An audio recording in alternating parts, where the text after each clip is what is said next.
Vakachongwe. Vakachongwe. Vakachongwe. Vakachongwe.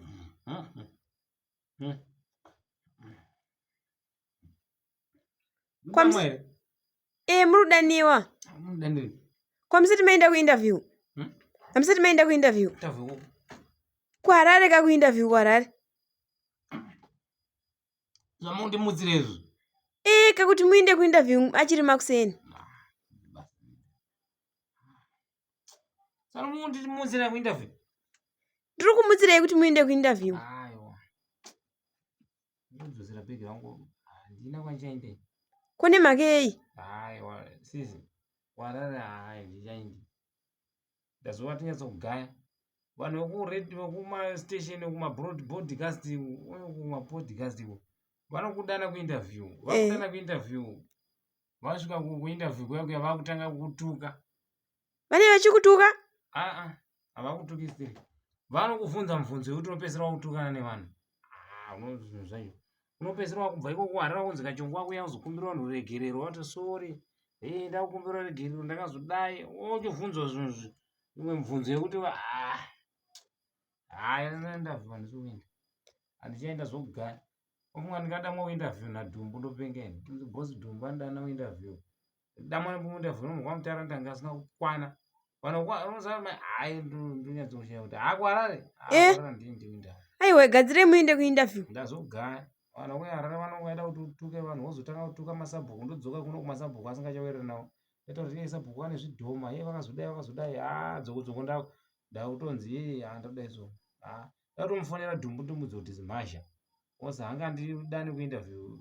Andishaya vanhu kudana ku Harare koko. Ozvino kana uchienda ku interview mufana kutanga watarisa munhu ari kudana kuti mowirirana here. Zvino Boss Dhumbu kwa Mutare andidana rwauya kuno tikuvhunze mubvunzo. Unobvunza mubvunzo wei? Rakachongo kazvarugwa mugokwe. Handiti. Ndose kuri gokwe ka. Ndomaziva vachidhumbeni. Dzeizvo. Chete anozviziva. Saka charotidana ku interview chidhumbo chichi. Anoda kubvunza zvimwe zvakasiyana neizvozvo. Munhu anongada kundibvunza anouya pamba pangu. Ouya ndibvunza. Shamwari zvakadai. Kuti bo. Zvino bhegi ndarongedza vati ndichaindi. Saka muchaita sei nebhegi? Bhegi motodzosera sisi. Ndinotombora. Spray.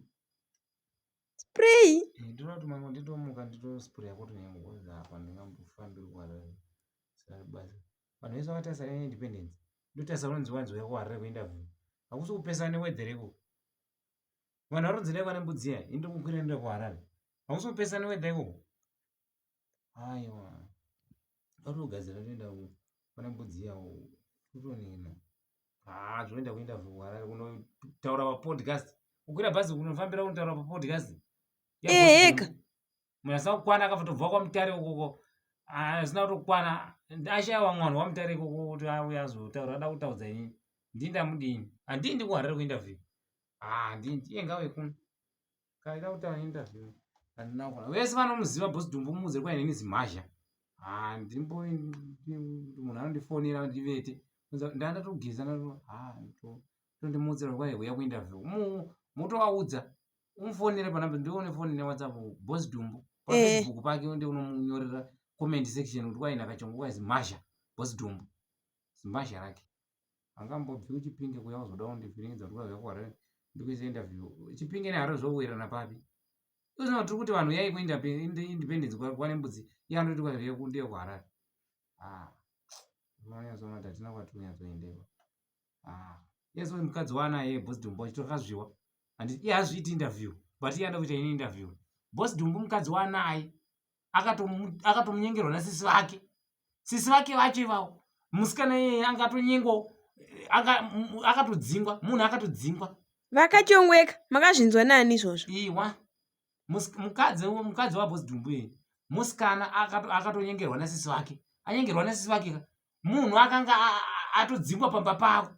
Aitotsvaka pekurara. Kuna ruzevha kwa Masvingo.